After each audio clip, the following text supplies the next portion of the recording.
Glorious pentecostal church के founder and chairman pastor Eric Khurshid Bhatti साहब के लिए जोरदार तालियां बजाइए। खुदावंद के खादिम के लिए, खुदावंद का खादिम हर दो चंद इज्जत के लायक है। तारीफ।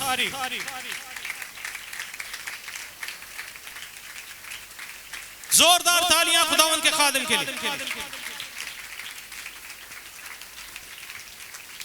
Hallelujah, hallelujah. आइए जरा एक बार उस खुदाए अजीम के लिए जो खुदाबंदों का खुदा और बादशाहों का बादशाह है, जोरदार तालियां बजाइए, बड़े जी जान से ये तालियां बजाइए। खुदावंद आपको बरकत देगा। Hallelujah, praise God, hallelujah, hallelujah. शुक्रिया, खुदावंद आपको बरकत दे। सब अपनी जगहों पर बैठ सकते हैं। जैसा कि भाई ने जिक्र किया, इससे पहले कि मैं खुदा के कलाम की तरफ बढ़ूं, नीचे हमारे जितने भी मुंतजमीन हैं,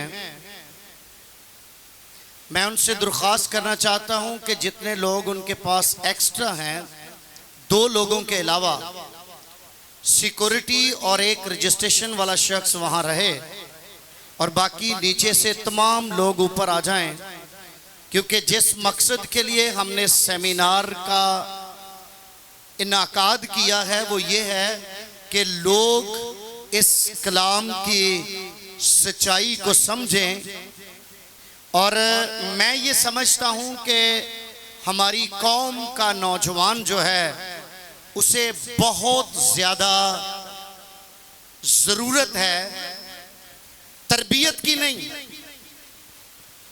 अपने मकाम को समझने के लिए। एक बात याद रखिए कि जब किसी को अपनी जगह का या अपने मकाम का इल्म होता है तो वो जहां भी हो अपने मकाम को हासिल करने के लिए जद्दोजहद जरूर करता है। बहुत सारे सेमिनार नौजवानों की तरबियत पर सुनने के लिए हमें मिलते हैं, लेकिन एक मसीही नौजवान का जो मकाम है, जो जगह है, मैं ये समझता हूं कि अगर भूख से कोई शख्स बेहोश हो जाए और उसे होश ना हो, और अगर आप रोटियों का ढेर बनाकर उसके मुंह पर भी रख दें तो उसे होश नहीं आएगी। लेकिन अगर आप उस नौजवान को होश दिला दें तो वो अपनी रोटी खुद तलाश कर लेगा। हमारा नौजवान सोया हुआ है। अगर हम निगाह करें अपनी क्रिश्चियन आबादियों के अंदर, आप जाएं और जो हमारे नौजवानों की हालत है वो किसी सूरत में भी काबिले दीद नहीं है, और उनकी ऐसी हालत होने की वजह से मैं ये समझता हूं कि हमारी आज़ादी जो है, क्योंकि आज जश्न आज़ादी है, आप लोगों को ये इंडिपेंडेंट डे भी मुबारक हो। मैं समझता हूं कि हमारे नौजवानों की जो आज़ादी है ना, उसको गुलामी के एनवलप के अंदर डाल देने की एक बड़ी वजह यह है कि हमारे नौजवान अपने मकाम को नहीं समझते। अगर समझें तो अपने ही इलाकों में अगर वो काम शुरू करें तो करोड़ों रुपए का बिजनेस सिर्फ आपकी अपनी बस्ती के अंदर है। इससे आप अंदाजा लगा सकते हैं ये जो गुर्बत का जायचा हमारे चारों तरफ बना हुआ है और बहुत सारी लानतें जिनमें खास तौर पर सूद की लानत है। ये मैं समझता हूं कि नौजवान को अपनी जगह का इल्म ना होने की वजह से है। इन चीजों से निकलने का जो बोझ खुदा ने हमें दिया है, मैं बेहद शुक्रगुजार हूं अपने चर्च की दुआया टीम के लिए। हर रोज जब वो 11 से 12:30 बजे तक यहां दुआ कर रहे होते हैं तो हमारी गली से, चर्च के पास से गुजरने वाला हर शख्स जो नया आता है वो अपना चलता चलता एक कदम रोककर उसकी आवाज को जरूर सुनता है कि यहां से रोने की आवाजें क्यों आ रही हैं। ये वो बोझ है जो खुदा ने इस टीम को दिया है और मैं इस टीम को अपना फख्र समझता हूं कि मेरे साथ रोया रखने वाले लोग हैं और मेरे साथ ऐसी बहनें और भाई हैं जो खुदा के जलाल के लिए इस्तेमाल होने को अपने आप को पेश कर रहे हैं। बहुत दफ़ा लोग जब हमारी दुआया टीम में आते हैं तो ये बातें उनके लिए बड़ी नई होती हैं कि ये क्यों रो रहे हैं, लेकिन रोना तब भी आता है जब कुछ तन को लगे। आमीन। सब हम अपने इनवान की तरफ, अपने पैगाम की तरफ बढ़ेंगे और मैं ये दरख्वास्त करूंगा कि आपने बड़े ध्यान से सुनना है। हमारा जो पहला सेशन है वो है नौजवान और नौजवान का मकाम, और हमारा जो दूसरा सेशन होगा वो है अबलीस का सबसे बड़ा टारगेट। कोशिश करूंगा कि थोड़े वक्त में ज्यादा बातें आप तक पहुंचा सकूं। मेरे साथ आप कलाम मुकद्दस में से उस हिस्से को निकालें जो वाइज की किताब में से हमारी टीम ने चुना है, और इस बात के लिए भी मैं शुक्रगुजार हूं कि जब हम इस सेमिनार को तरतीब दे रहे थे तो हमारी टीम ने, जब हम खुदाम को बुलाने के बारे में सोच रहे थे तो उन्होंने इस बात का चुनाव किया कि भाई आप खुद मैसेज दें, क्योंकि आप भी इस बात का बोझ रखते हैं। मैं अपनी टीम के लिए भी खुदा का शुक्र अदा करता हूं। वाइज की किताब और उसका 11वां बाब और उसकी 9 आयत है जिसे हम आज लेकर आगे बढ़ेंगे। जरूर इस आयत को विर्द कीजिए और सुनिए।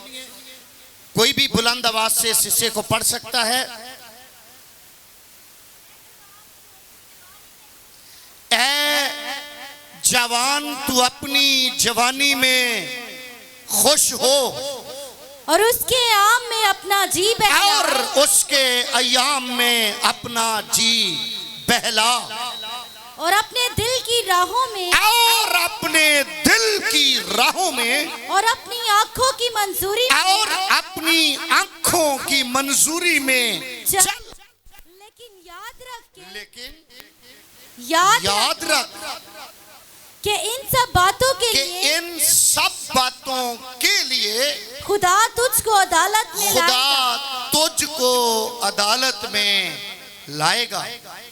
कलाम के पढ़े और सुने जाने पर खुदावन की बरकत हो।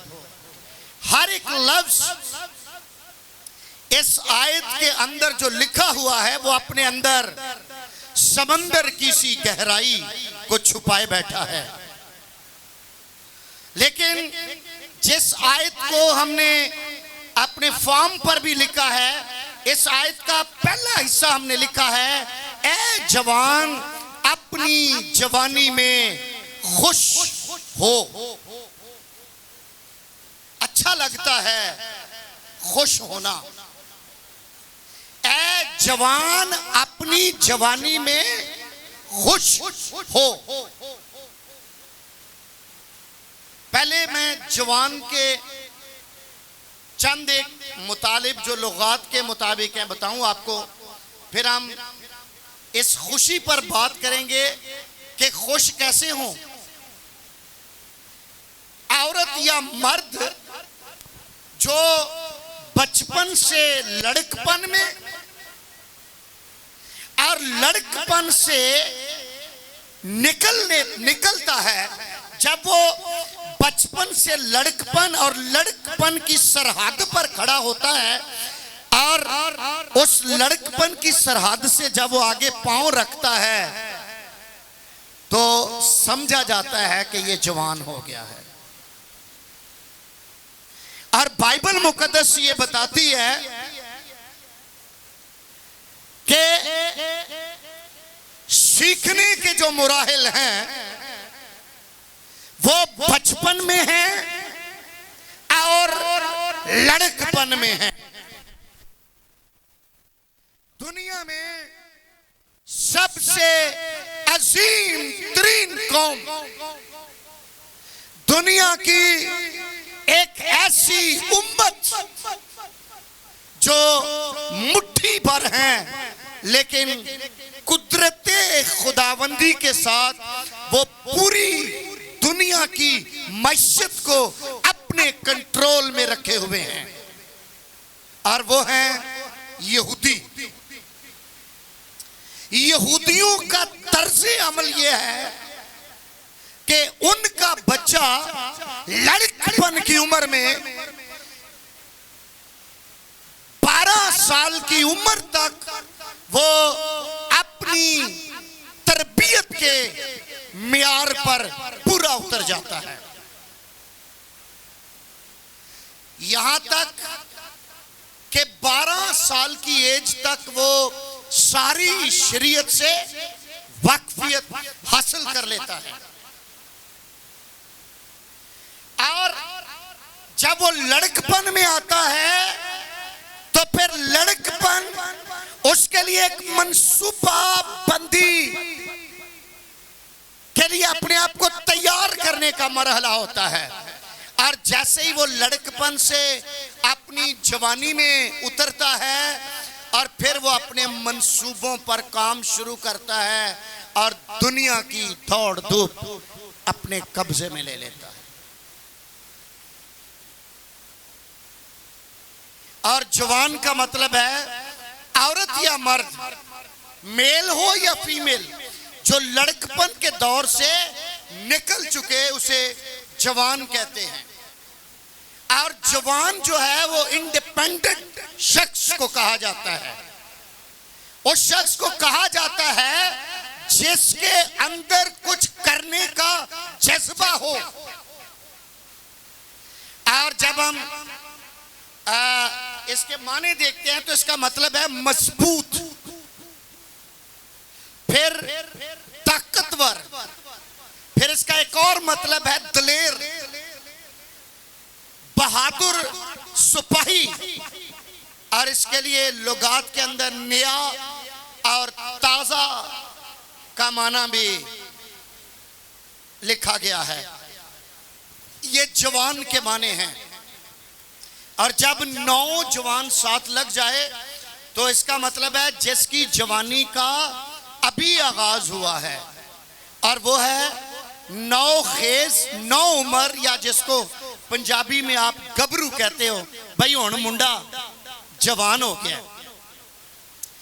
अब ऐसे के लिए, ऐसे नौजवान के लिए, ऐसे शख्स के लिए कलामे मुकद्दस के अंदर यह लिखा है कि ऐ जवान, तू अपनी जवानी में क्या हो, खुश। ऐ जवान, तू अपनी जवानी में क्या हो, खुश। कैसे खुश होगा वो, किन में खुश होगा वो?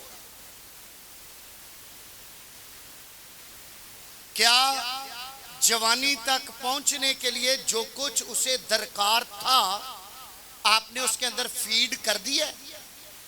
अगर आप ये चाहते हैं कि खुशी हो, हमारा जवान खुश हो, तो पहले तो मैं आपको ये कहूंगा कि आप अपने जवान के अंदर कुछ ऐसी चीजें इंस्टॉल करें कि जब वो इस मकाम पर आए तो वो वाकई खुश होने के काबिल हो। आमीन। ये जो हिस्सा हमने चुना है ये खुदा के बंदा दाऊद के बेटे सुलेमान की इमसाल से है। और मैं सुलेमान के बारे में चंद एक बातें कहकर आगे बढ़ूंगा। वो भी जवान था। सुलेमान मुत्तहिदा इसराइल का तीसरा और आखिरी बादशाह है। उसने अपनी ममलकत को बड़ी वुसअत दी और इक्तिसादी लिहाज से बड़ा खुशहाल बना दिया। अगरचे सुलेमान बड़ा दना भी था और बड़ा बीना भी था। सुलेमान दानिशमंद और आलम फाजल शख्स था। कहा जाता है कि उसकी हिकमत मशरक और मिस्र के हकीमों से कहीं ज्यादा थी। जो ये कह रहा है मैं उसकी बात कर रहा हूं। वो इल्मे निबातात और इल्मे हवानात का भी माहिर था। वो एक अजीम मुसन्नफ भी था। उसने 3000 इमसाल और 1005 गीत लिखे। उसका सबसे अजीम गीत गजलो गजलात है और 2 ज़बूर भी सुलेमान ने तहरीर किए। ताहम वो अपनी आखिरी उम्र में अपना रूहानी जोश खो बैठा और सियासी फ़ायद हासिल करने और सियासी और समाजी मामलात में और अपने ताल्लुकात को और वुसअत देने के लिए वो शहवत परस्ती की जिंदगी बसर करने के बायस खुदा से दूर हो गया। वो ये कर रहा था कि जिस मुल्क के साथ भी उसके अच्छे लिंक होते वहां से वो किसी ना किसी औरत को ब्याह लेता और ये भी ना देखता कि ये मेरी हम ईमान है या नहीं। और बिल आखिर वो गैर अक़वाम की औरतों ने उसे अपने माबूदों की पैरवी करने पर आमादा कर लिया और वो अपने इतना आकल और बीना शख्स खुदा की हजूरी से कट गया। और वाइज जहां से हमने वाइज की किताब जिससे हमने इस मजमून को चुना है, वाइज का मतलब है मुबशर। और वाइज की किताब जो है ये जामा की किताब है। जामा का मतलब है जमा करने वाला, तकबील करने वाला, मुकम्मल, हमागीर या पूरा। और मुसन्नफ ने यानी सुलेमान ने अपने आप को वाइज का खिताब दिया है जिसका मानी है मजलिस फराहम करने वाला। और इस मुनासबत से इसका तर्जुमा वाइज बड़ा ही मौजू और कारगर है। और सुनिए जी, वाइज जिंदगी को एक मुअम्मा पेश करता है। नौजवान सुने मेरी बात, जिंदगी एक मुअम्मा है और मुअम्मे का मतलब है एक पोशीदा चीज या एक पहेली। वाइज जिंदगी को एक मुअम्मा पेश करता है और मुअम्मे का मतलब है पहेली या वो बात जो बतौरे रमज कही जाए, जिसकी जुस्तजू में वो खुद भी लगा रहा। अगर आप वाइज की किताब पढ़ें तो उसकी इस जुस्तजू को आप बेहतर तौर पर निकाल सकेंगे कि वो किस तरह इसकी जुस्तजू के अंदर लगा हुआ था। और मैं आपको बताना चाहता हूं कि जिंदगी का मतलब सिर्फ हसूले इल्म और दौलत और ऐशो इशरत, जुल्म जबर, मजहब परस्ती या हमाकत में नहीं मिलते। जिंदगी का मानी जो है ये हसूले इल्म के अंदर नहीं है, दौलत के अंदर नहीं है, ऐशो इशरत के अंदर नहीं है, जुल्म जबर के अंदर नहीं है, मजहब परस्ती के अंदर नहीं है, हमाकत में नहीं है। या तो ये चीजें सब बातिल साबित होती हैं या फिर याद रखिए कि ये सारी चीजें जिंदगी की उलझनों से, सारी चीजें जिंदगी की उलझनों से निकालने में नाकाम है। मेरी बात सुन लो, काम आएगी। मैं ये कह रहा हूं, मैं रिपीट करना चाहता हूं, हसूले इल्म, दौलत, ऐशो इशरत, जुल्म जबर, मजहब परस्ती भी मैं कह रहा हूं, और किसी चीज की बड़ी हमाकत,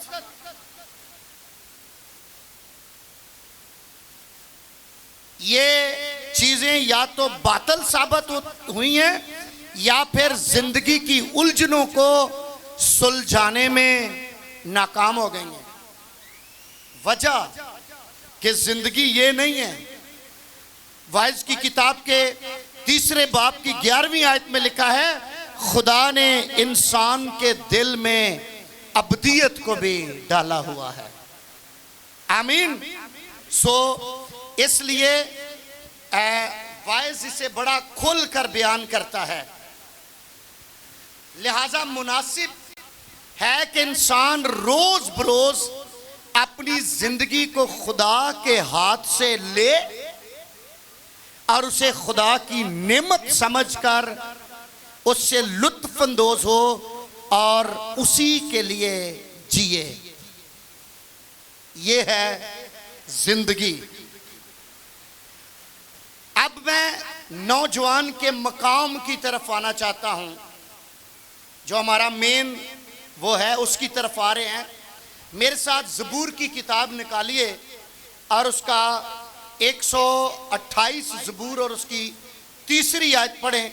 यहाँ से मैं आगाज़ करूँगा अपने इस मेन मुद्दे का, अपने मेन टॉपिक का, जिसकी तरफ मैं आपको ले जाना चाह रहा हूँ आज। जी मिल गया तो पढ़िएगा बेटा। तेरी बीवी तेरे घर के अंदर मेवादार, कलामे मुकद्दस के अंदर लिखा है कि तेरी बीवी तेरे घर के अंदर मेवादार ताक की मानंद है, होगी। और तेरी औलाद तेरे दस्तरख्वान पर जैतून के पौधों की मानंद। तेरी बीवी तेरे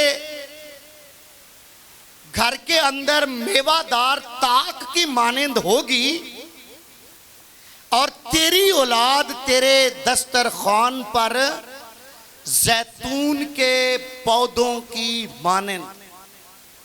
अब यहां से मैं इस मकाम का पहला हिस्सा बताना चाहता हूं कि तेरी औलाद तेरे दस्तरखान पर क्या है जी? जैतून के पौधों की मानंद। जैतून जो है ये दरख्त या फल एक सदाबहार पत्तों वाला दरख्त है। जैतून जो है ये सदाबहार पत्तों वाला दरख्त है। मैं ये कहना चाह रहा हूं ये वो दरख्त है जिस पर पतझड़ नहीं आता। दूसरी खूबी इसकी ये है कि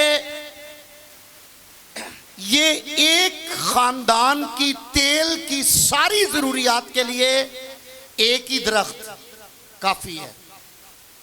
एक खानदान की तेल की जरूरत पूरी करने के लिए एक ही दरख्त काफी है और ये समंदर के किनारे पर होता है।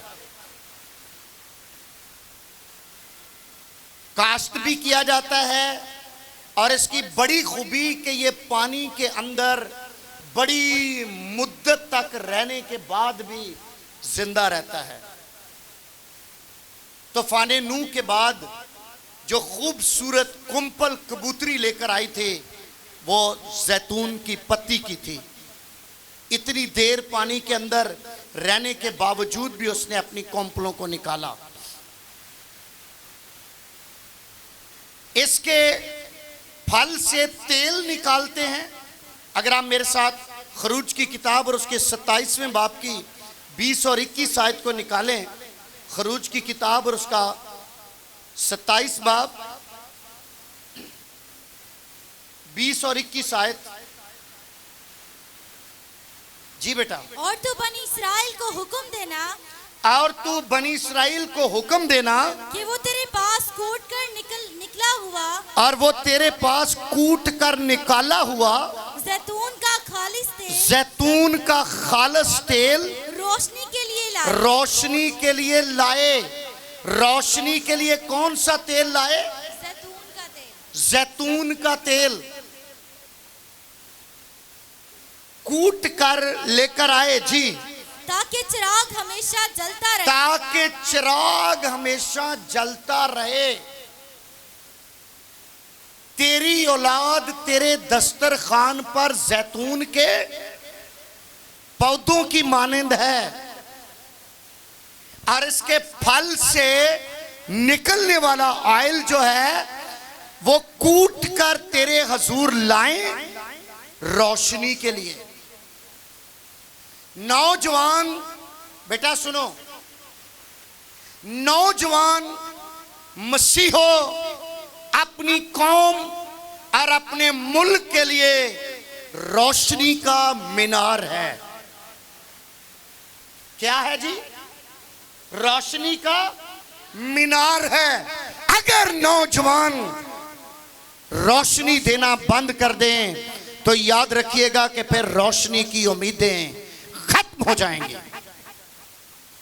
फिर तारीकी के बादल जिस तरह हमारी बस्तियों के अंदर मुडला रहे हैं, एक दिन आएगा कि ये पूरे तौर पर, मैं तो आज भी ये कहता हूं कि इन्होंने हमें अपनी लपेट में ले लिया है, क्योंकि मुझसे खाली हालेलुया नहीं होता।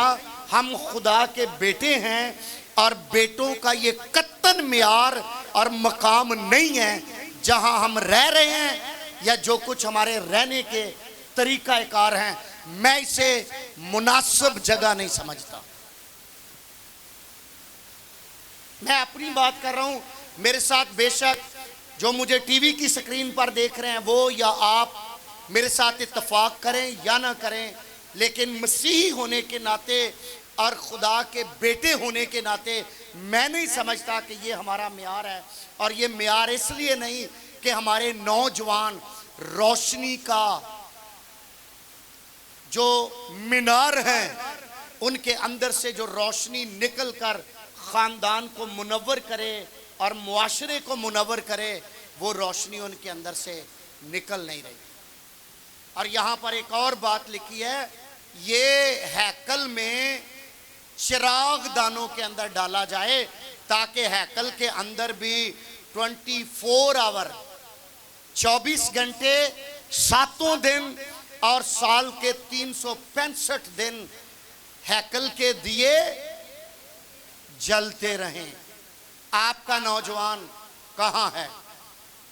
और जो नौजवान बेटियां और बेटे यहाँ पर हैं, आप अपनी जगह देखें कि आप वो मीनारे नूर हैं, आप खुदा के घर का चिराग हैं या नहीं। फैसला जरूर करके जाइएगा, महज सुनकर मत जाना। आप तो वो हैं इस एक पहरे के अंदर जो जैतून के पौधे की मिसाल है। पहली बात जो यहां पर लिखी है कि ये सदाबहार है। ज़बूर पहला पढ़ो तो वहां पर लिखा है, मुबारक है वो जो शरीरों की सलाह पर नहीं चलता और खताकारों की राह में खड़ा नहीं होता और ठट्ठेबाजों की मजलिस में नहीं बैठता, बल्कि खुदावन की शरीयत में उसकी खुशनुदी है और दिन रात उसको ध्यान है। लिखा है वो उस दरख्त की मानंद है जो पानी की नदियों के पास लगाया गया है, जिसका पत्ता नहीं झड़ता, जिस पर पतझड़ नहीं है, जो आगे लिखा है जो वक्त पर फलता है, जो वक्त पर फलता है और जो कुछ करे, सुनो नौजवानों, जो कुछ करे उसमें बराबर होगा। जरा अपनी जिंदगी में देखिए, हमने कुछ अगर शुरू किया है, हम उसमें कामयाब हुए या नहीं हुए? जरूर गौर करें, जरूर गौर करें। पाकिस्तान की तारीख में, मैं वाशगाफ ये लफ्ज कह रहा हूं, तारीख इस बात की गवाह है कि कौमों को, पाकिस्तान को एजुकेट करने वाले मसीही हैं। और आज मसीहों का मकाम क्या है? आज का मसीही खुद इल्म के नूर से बेबहरा है। वो कौम जिसने दुनिया को इल्म की शम्मा से रोशन किया, स्कूल मसीही थे, हॉस्पिटल मसीही थे, आज कहां गए?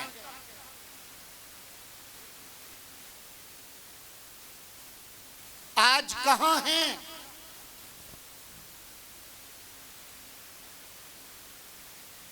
अगर हमारे नौजवान इस बोझ को लेकर आगे बढ़ते तो ये सारी चीजें स्टिल अपनी जगह कायम ना होती, बल्कि बहुत सारी तरक्की हो रही होती। अगर नौजवान खुदा के घर में और खुदावन की कुर्बत में और कुछ करने वाले और सीखे हुए निकलते, तो फिर जिस तरह चर्चेस की प्रॉपर्टीज को सेल आउट करके मुल्क पाकिस्तान में मसीहों की तारीख को नेस्त किया जा रहा है, खत्म किया जा रहा है, ये भी कभी भी ना होता। हम अपने खानदान के लिए तो नदामत का बायस बने, हम अपनी बस्ती में तो नदामत का बायस बने, अपनी बेवकूफ़ी की वजह से हम अपनी तारीख को मिटाने वाले भी बन रहे हैं। अगर आपने आज भी अपने आप को होशियार न किया तो फिर याद रखिएगा, हम खाली यही नारे लगाते रहेंगे, आज़ादी मुबारक हो, आज़ादी मुबारक हो। कौन सी आज़ादी है आपके पास? आज भी आप कर्ज की लानतों के नीचे दबे हुए हैं। आज भी आप छोटी से छोटी और बड़ी से बड़ी कौम के मती, बल्कि ऐसे हैं जैसे सर खरीद हैं। नौजवान का मकाम क्या है? नौजवान की जगह क्या है?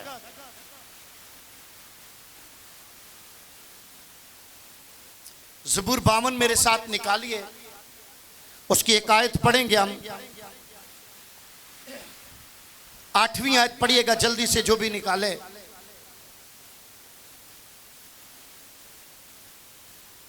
लेकिन मैं तो खुदा के घर में, लेकिन मैं तो खुदा के घर में जैतून के हरे दरख्त की मानद, जैतून के हरे दरख्त की मानंद हूं।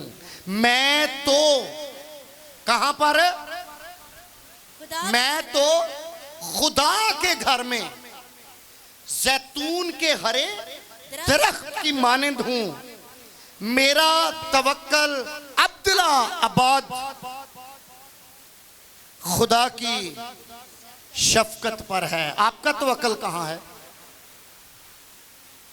नौजवान अगर मेरी बात सुने तो ज्यादा अच्छा लगेगा मुझे। जो टीवी की स्क्रीन पर भी मुझे देख रहे हैं, अगर आप आसपास घूम रहे हैं तो मेरी बात सुनने के लिए टीवी के सामने आए। आज वो नौजवान फख्र करते हैं जिसकी दोस्ती गैर अक़वाम के लड़कों के साथ है। वो हीरो समझते हैं अपने आप को बस्ती में।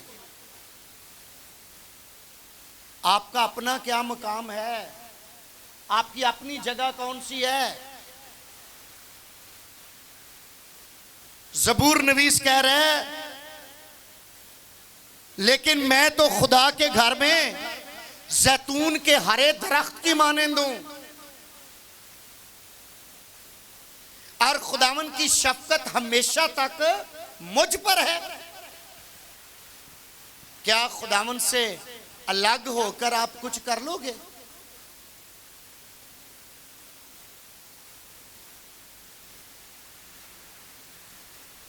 तंद नहीं, तानी बिगड़ी है।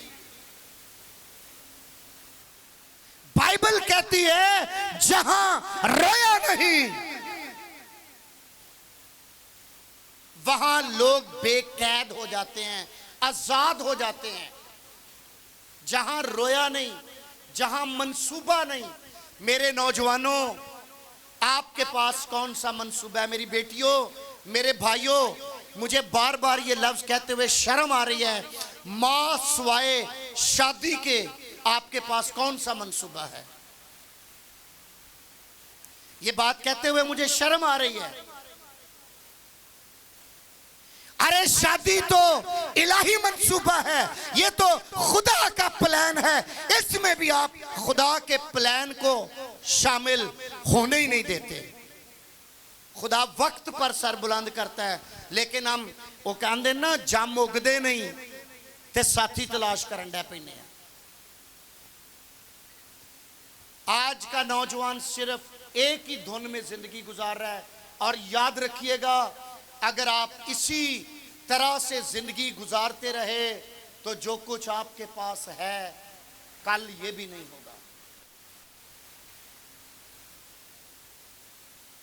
मेरे पास भी बहुत सारी बातें थी, बेहमी मीठी मीठी बातें करके आपको आज फारग कर सकता था, ताकि आप मेरे साथ, मैंने भाई अशरफ और भाई तारक इस बात के गवाह हैं कि मुझे धनी बख्श गोट टीबी सैनिटोरियम और मौसमियात में 25 साल हो गए हैं खिदमत करते हुए, और मैंने आज तक रियाकारी और तरफदारी और लोगों को देखकर नरमी का कलाम नहीं सुनाया। और एक ही बात शुरू से रखी है, अगर मैं आदमियों को खुश करता तो फिर मैं खुद भी मसीह का बंदा। और यही वजह है कि मैं अक्सर हाँ की जगह हाँ और ना की जगह ना ही करता हूं, भले लोग मेरे मुखालिफ हो जाए। कहां हो नौजवानों, आपके कंधों के ऊपर अपने घराने का बोझ है। बेटा आप कलाम सुने या बाहर चले जाएं।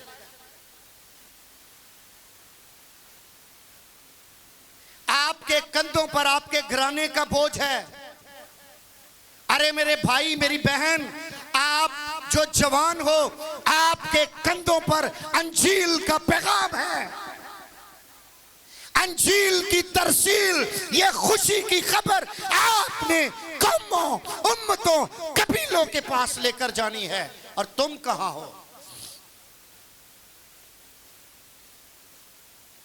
कलाम में लिखा है कि खुदा ने कहा कि आदम का अकेला रहना ये तो खुदा का मंसूबा है। अरे तुम जवानों किस चक्कर में पड़ गए हो? ये तो इब्लीस का काम है, ये तो इब्लीस का काम है। अगले सेशन में मैं बताऊंगा कि जिथे जांदा सी ना उत्थे ही कोई ना कोई उन्होंने पसंद आ जांदा सी, और उसकी हालत क्या हुई नाम नहीं बताऊंगा, अगले सेशन में जाके बताता हूं। लेकिन चूंकि आपके मकाम की बात कर रहा हूं, आओ मेरे साथ जरा एक नौजवान की जिंदगी पर गौर करें। क्या आप मर्दे दुआ, मर्दे खुदा याकूब के बेटे यूसुफ को जानते हो? हमने एक बार नहीं 100 बार पढ़ा है, 100 बार सुना है। ए जवानों, जवानी की ख्वाहिशों से भाग। कभी भागे हो? या गली के मोड़ पर खड़े रहते हो कि कोई मौका मिले? आपको पता नहीं कि ऐसी राहें मौत की राहें हैं। मिसाल की किताब पढ़िएगा। खुदा के लोगों, आपका मकाम और आपकी जगह नौजवानों ये नहीं है। आप खुदा के बेटे कहलाए हो, और हो भी। मुसरफ मत बनो। घर में आ जाओ। क्या पढ़ा जी? ज़बूर की किताब की 8वीं आयत 52 ज़बूर की, मैं तो खुदावन के घर में हरे जैतून की मानिंद होऊंगा। अपने घर आ जाओ, मुसरफ मत बनो। आपकी जगह कुछ और है, आपका मकाम कुछ और है। कहीं आप गलत ट्रैक पर तो नहीं चढ़ गए? अपनी राहों को ढूंढो और जांचो, कहीं आपका ट्रैक रॉन्ग तो नहीं हो गया।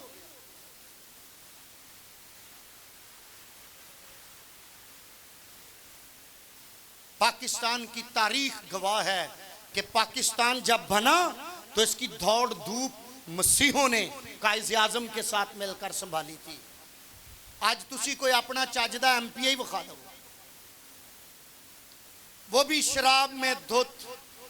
वजह, जब ऐसे अच्छे लोग आएंगे नहीं, कोशिश ही नहीं करेंगे, तो फिर ऊंट कटारे ही हमारे बादशाह बनेंगे।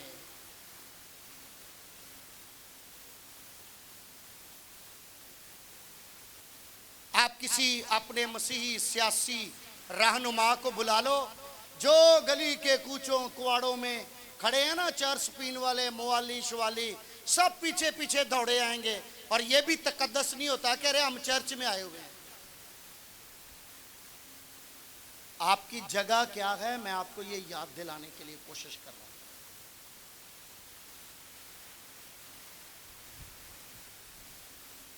शायद आपको पता हो कि कलाम में लिखा है तुम दुनिया का, पता है कि नहीं पता?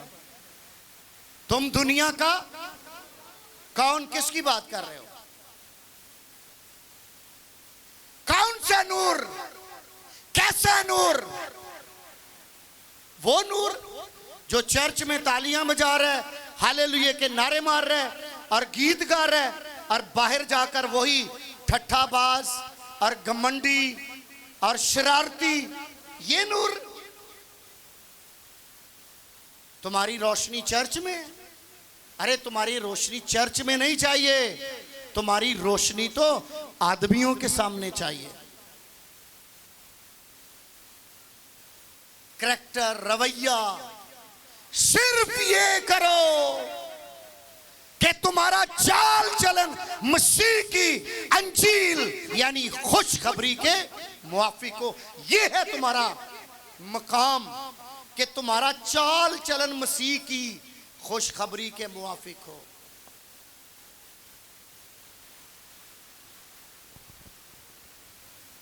बहुत सारे तो जुनूने शादी के अंदर ये भी भूल जाते हैं कि मुझे कहां करनी है और कहां नहीं करनी। ये भी आलम है, इस कदर वो उलझे हुए हैं। और यूसुफ का मैं जिक्र कर रहा था, आपको पता है 17 साल का ये जवान है। सुनिए जी, कितने सालों का? 17 साल का जवान है। भाइयों के हसद की वजह से फेंका गया, और भाइयों के हसद की वजह से ये फेंका गया शख्स निकाल कर बेचा गया। लेकिन किसी जगह पर भी बाइबल मुकद्दस के अंदर यह नहीं लिखा कि किसी जगह पर उसने बुड़बड़ाहट का मुजाहिरा किया हो। अपने बाप का लाडला प्यारा गुलाम बेचा गया है, मिस्र की मंडी में गुलाम बेचा गया है। वो शख्स जिसने कभी अपने हाथ से शायद पानी का गिलास भी ना पिया हो, अब गुलाम है। लेकिन खूबसूरती की इंतहा यह है कि उसका चेहरा खुदा के नूर से जलाली है। मैं इसे खुदा का नूर कह रहा हूं, और इसलिए कह रहा हूं कि खुदा के चेहरे के नूर की रोशनी ने बदी की कुव्वतों को नष्ट किया है। वहां पर बदी का इरादा रखने वाली खातून कह रही है हमें कोई नहीं देखता, मैं हूं और तू है। और उसका जवाब पहला सुनिए, उसने कहा मेरे आका ने तेरे सिवा अपने घर की हर एक चीज पर मुझे इख्तियार बख्शा है। उसने बोला वो घर पे नहीं है, मजे, टेंशन नहीं ले, पर्दे आगे कर देने हैं, आवाज भी बाहर नहीं जाएगी हमारी, हमें कोई नहीं देख रहा। लेकिन वो जवान जिन्हें अपने मकाम की खबर होती है, वो जानते हैं जब कोई नहीं देखता तो खुदा देखता है। इस्राएल का कदूस देख रहा है, इस्राएल का खुदा देख रहा है। अब्राहम, इसहाक, याकूब का खुदा, बुलंदियां देने वाला, कामयाबी देने वाला, सरफराजी देने वाला, बरकत देने वाला, बढ़ाने वाला देख रहा है। उसने कहा तू कैसी बात कर रही है? जिनकी अक्लें इस जहान के खुदा ने अंधी कर दी है ना, जरा इस बात को परखना। वो जब अकेले होते हैं ना तो समझते हैं हमें कोई नहीं देख रहा,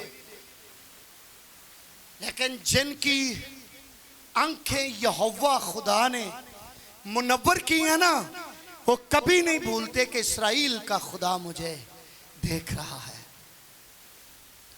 बदी नहीं की, दौड़ गया,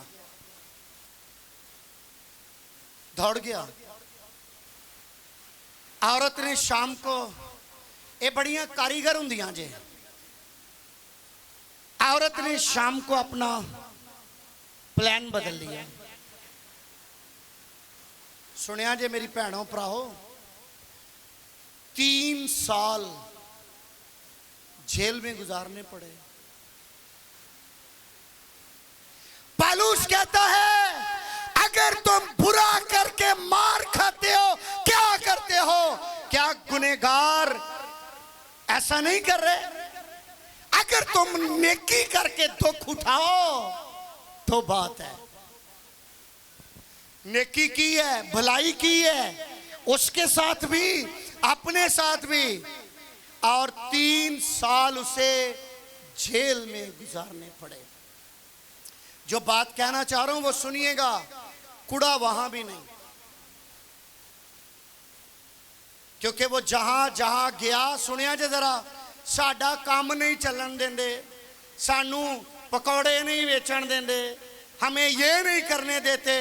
अबे निकम्मे शख्स, तू कुछ करना ही नहीं चाहता, तेरे पास कोई मंसूबा ही नहीं है, झूठ बोल रहा है तू। ये बेचा गया गुलाम है, खुदा इसके साथ है। ये पोतीफर के घर का सरदार बन गया है, जिम्मेदार बन गया है। आप कैसे कहते हो लोग काम नहीं करने देते? खुदा आपके साथ नहीं है, आपकी प्रोटेक्शन करने वाला आपके साथ नहीं है, आपने उसे छोड़ दिया है। ये जेल में गया, ये जेल में गया, दरोगा ने 3 साल सारे जेल का इख्तियार इसे दे दिया। खुदावंद उसके साथ था। साढ़े नौजवान चर्च इनके साथ है, सिगरेट इनके साथ है, बदी इनके साथ है, गुनाह इनके साथ है, फिर ये अपना मकाम आली तलाश कर रहे हैं। क्या सरबुलंदी ऐसे नाफरमानों को मिलेगी? बाप से, बाप के घर से निकला हुआ शख्स कामयाब नहीं होता, नाकाम होता है। अगर खुदा को बाप कहते हो तो फिर उसके घर में आ जाओ, राहें वो हमवार करेगा, राहें वो हमवार करेगा। आप उसके चरणों में तो आओ और सुनिएगा। तारीख और बाइबल इस बात की गवाह है कि जब जब बनी इस्राइल, जिसे खुदा ने अपनी कौम कहा, जब जब उसका रिश्ता ताल्लुक गुनाह से जुड़ा, तब तब वो फेलियर की तरफ गई और गुलामी में गई और तनज़ली में गई और मुसीबत और दुख, और उनके ऊपर कौमों को खुदा ने मुकर्रर किया कि उन्हें दुख दे। और आज तो भी दुख ही मिलन दिया है। ये बात शायद सुनने वालों की समझ में ना आए या वो इसे बर्दाश्त ना कर पाए, एडे सुखी असी भी को नहीं। सुख किस बात का? ऐ जवान, अपनी जवानी के दिनों में खुश हो। अरे कर्जे नाल ते लिपे हैं, हमें कर्ज विरासत में मिल रहा है, हमें सूद की लानत विरासत में मिल रही है, खुशी क्या करें? ये नाफरमानियों का नतीजा है। मैं कहूंगा ये नस्ली लानतों का असर है, ये नस्ली नाफरमानियों का असर है। इससे बाहर आओ। और मेरे भाइयों और मेरी बेटियों, आप जो जवान हो, आओ तकदीर बदलें। और सिर्फ आज तक गाया ही देना, ये मुल्क हमारा है, हम पासबां इसके। केड़ी पासबानी करन डे होए? दामन पकड़ लो उसका, दामन पकड़ लो उसका, जो अपने लोगों को फिराउन की नज़र में भी मकबूल बना देता है और कहता है जब जवान की रवशें, चूंकि मेरा टॉपिक है मैं जवान कह रहा हूं, जब जवान की रवशें खुदावन को पसंद आती हैं तो वो उसके दुश्मनों को भी उसके दोस्त बना देता है। और जब रवशें खुदा को पसंद ना हो तो दोस्त भी दुश्मन ही होते हैं। आपको शायद अंदाजा नहीं कि उनकी दोस्ती के पीछे क्या है।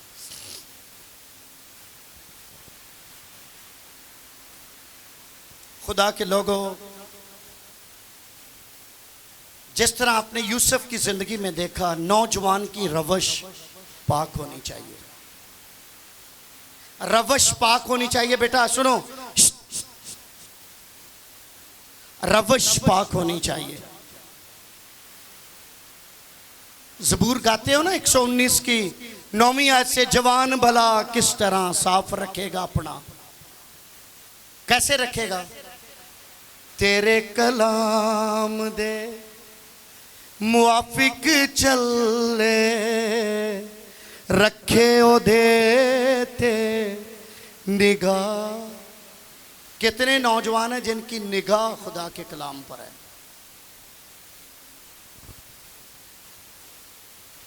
आंखें खुदा पर लगी हुई हों।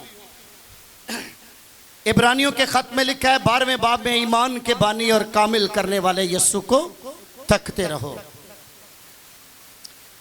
तिमोथियस दूसरा और दूसरे बाब की दूसरी और तीसरी आयत में लिखा है कि जो बंदा सिपाही भर्ती होता है वो दुनिया के मामलों में नहीं पड़ता, बल्कि उसकी कोशिश होती है कि अपने भर्ती करने वाले को खुश करे, दुनिया के मामलों से बाहर निकलें।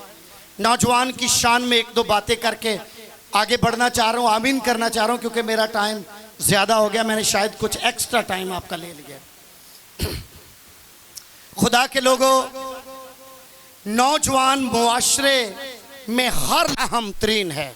नौजवान मुआशरे में हर लिहाज से अहम है। और सुनिएगा भाई, नौजवान ना खत्म होने वाला सरमाया है। नौजवान ना खत्म होने वाला सरमाया आपके पास। ये इल्मी, फन्नी, कौमी खजाना है। ये शख्सी, खानदानी और मुल्की फख्र है। ये हर कौम की रीढ़ की हड्डी की अहमियत रखता है। जाओ जाके अपनी गलियों में अपनी रीढ़ की हड्डी की हालत देखो। मां बेबस, बाप बेबस और बच्चा बासी बस। मां बेबस, बाप बेबस और बच्चा बासी बस।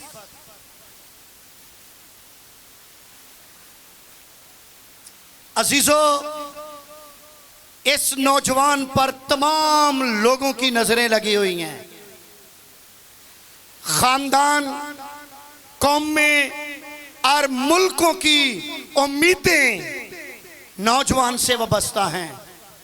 मैं फिर कहूंगा, खानदानों की, कौमों की, मुल्कों की उम्मीदें इस नौजवान से वाबस्ता हैं। मेरा नौजवान कहाँ है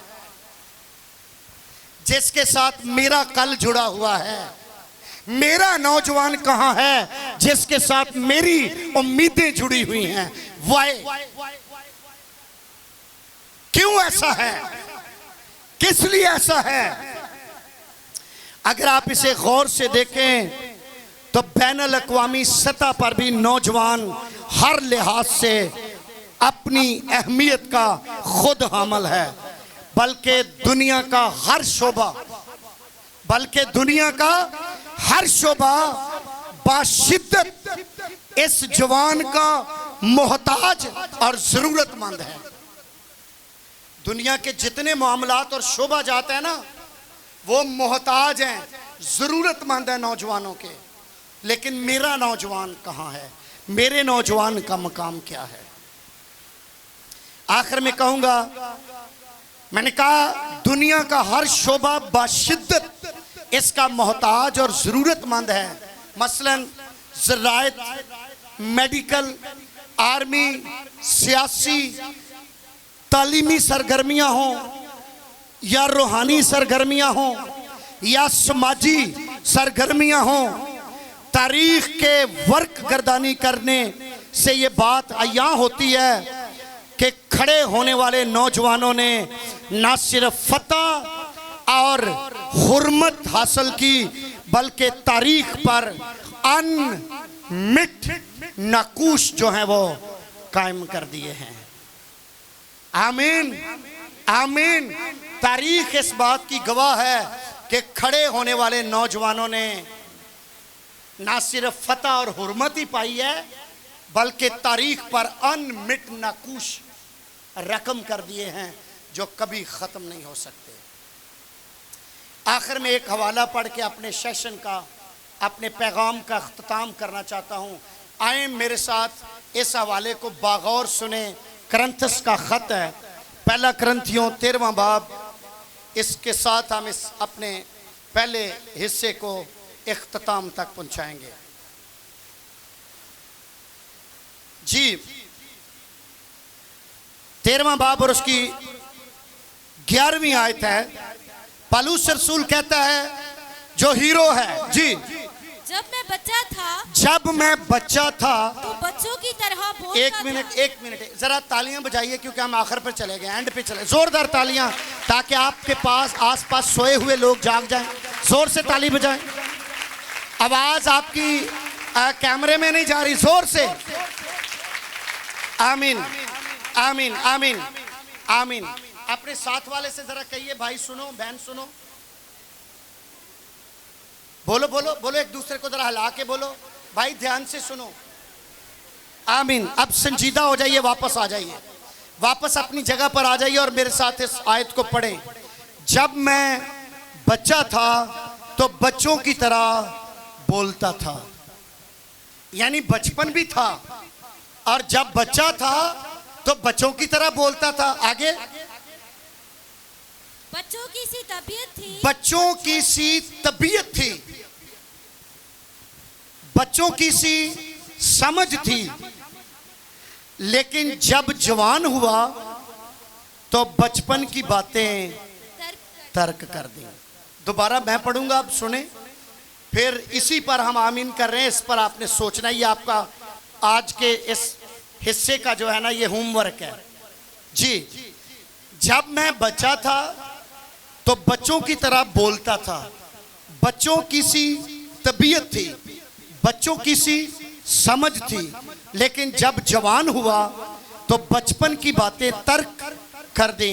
मेरे भाइयों, मेरी बहनों, मेरी बेटियों, मेरे दोस्तों, आओ, ये जो आज तक आप बचपना अपने साथ लिए घूम रहे हो ना, बचपन वाली तबीयत, बचपन वाली समझ, बचपन वाले ख्याल, आज मेरे सामने यूं कीजिए और कहिए, ऐ मेरे बचपने, मैं तुझे छोड़ रहा हूं और आज के बाद मैं एक पुरअज़म जवान और बामकाम जवान बनने के लिए कदम उठा रहा हूं। तुझे मैं बाय बाय कहता हूं क्योंकि मैंने अपनी जगह पहचान ली है।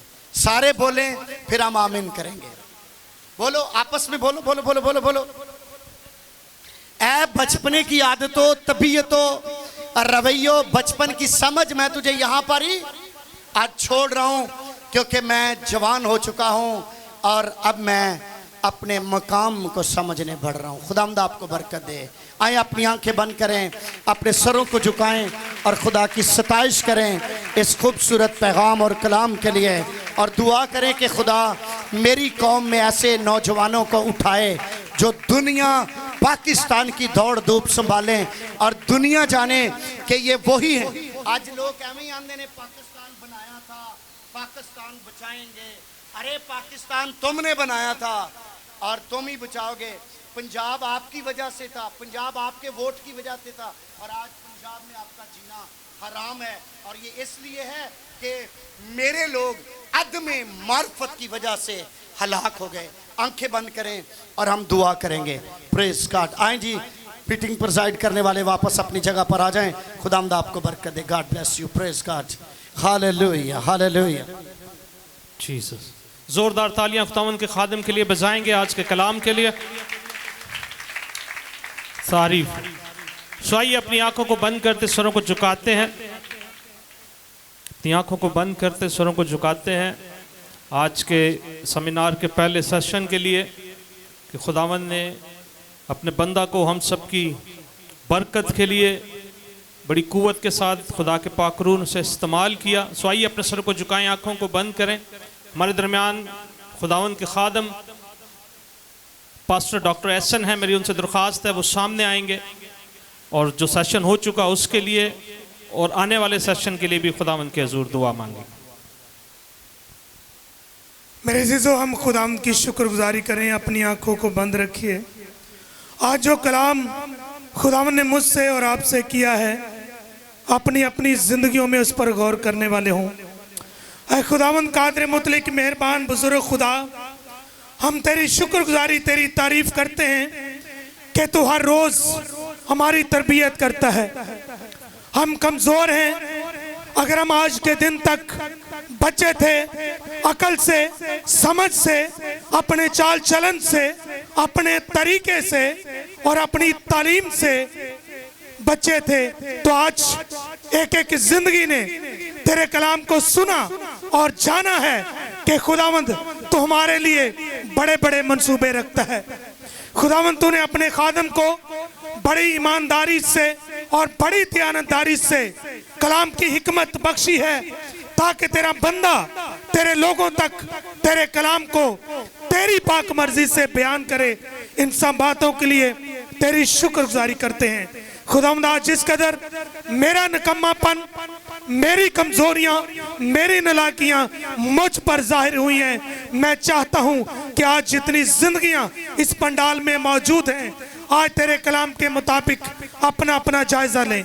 आज तेरे लोग जो अदम मार्फत का शिकार हैं, जो तुझसे दूर हैं, जिनके अमाल, जिनकी जिंदगियां, जिनके ख्याल, जिनकी सोचें तुझसे दूर हैं, आज वो तेरे कलाम की तरबियत को पाकर तुझे कबूल करने वाले हों। तेरी शुक्रगुजारी करते हैं। अपने फजल को जारी कर, अपने रहम को जारी कर, अपनी कुदरत को जारी कर, ताकि मैं आज कबूल करने वाला जहन हासिल करूं। आज मैं अमल में लाने वाली तरबियत को पाकर खुदा तेरे कलाम के मुताबिक आइंदा जिंदगी में खड़ा हो जाऊं, क्योंकि मैंने जान लिया कि मैं तेरे हुजूर एक नौजवान हूं, जैतून की मानद हूं और मुझे तू चाहता है, मेरे चाल चलन को तू चाहता है, मेरे खड़े होने को ऐ खुदावंद तू चाहता है। मुझे तौफीक दे कि मैं तेरे लोगों के साथ, तेरे बेटे बेटियों के साथ मिलकर आज इस कलाम को कबूल करके तेरे हुजूर खड़े होने वाला और फल लाने वाला हो जाऊं। खुदावंद तेरी तारीफ और तेरी शुक्रगुजारी करता हूं इस सारे इंतजाम के लिए, सारे सेशन के लिए और बाकी मांदा वक्त में। खुदावंद जो तू कुछ तूने अपने खादम के वसीला से मुकर्रर किया है, तौफीक दे कि हम अपने जहन, जिस्म, जान, बदन, ख्याल फकत तेरी तरफ लगाएं, ताकि बाकी का हिस्सा हमारी तरबियत के लिए, हमारी नसीहत के लिए जो आज तूने अपने खादम के वसीला से मुकर्रर किया है उसे कबूल करने वाले हों, ताकि अपनी जिंदगी में उसके मुताबिक फल लाने वाले हों, अपने मुकाम को पहचानने वाले हों और बहुत सारी जिंदगियां आज तेरे खादम के वसीला से और बाद में इन सारी जिंदगियों के वसीला से जो आज के कलाम को सुनती हैं, बचाने वाली, खड़ा करने वाली और एक दूसरे की बरकत का सबब हों। ये दुआ तेरे अजीज बेटे अपने मुनज्जी यीशु अल मसीह के वसीला से मांगते और पा लेते हैं। आमीन।